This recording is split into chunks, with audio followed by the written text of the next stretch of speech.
on your own to build up energy, or you can do that with a partner, and they'll help you control having orgasms, multiple orgasms. Rad. So that's a program that I What have on my what website. a gift of a program. Which is Lucky the, ladies. Women's Tantra Jade Egg program. And then I have a orgasmic Tantra massage video course. And that shows how you can actually have orgasms through just nipple. So as you were just saying earlier, like your breast actually, especially for females, there's so much oxytocin.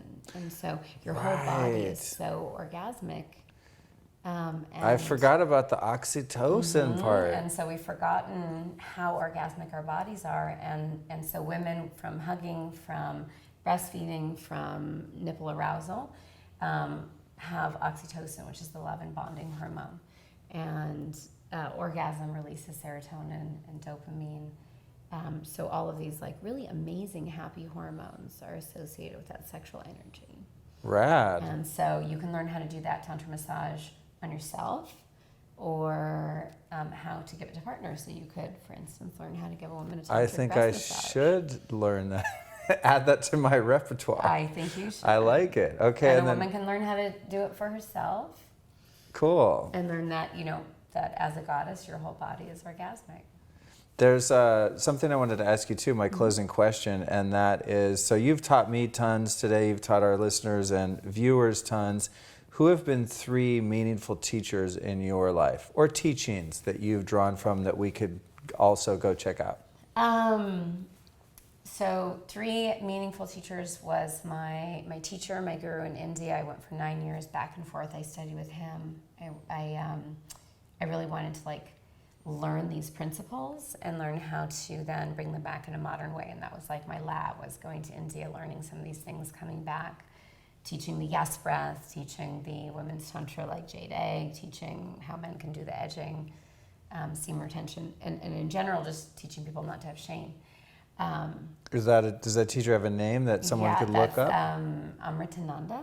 He's no longer with us. Okay. But beautiful teacher, and really changed my life, helped me to, I think, do a lot of my sexual healing, let go a lot of my own trauma, and really step into this role of being, I feel like, I did meditations with him, and I felt like I saw myself in ancient Egypt doing priestess work. So I feel like that's a very Amrit important. Ananda. Amrit Ananda, and Cool. Amrit means nectar of immortality. So Amrit Ananda, so the Amrit of joy, Cool. which is also related to the sexual fluids.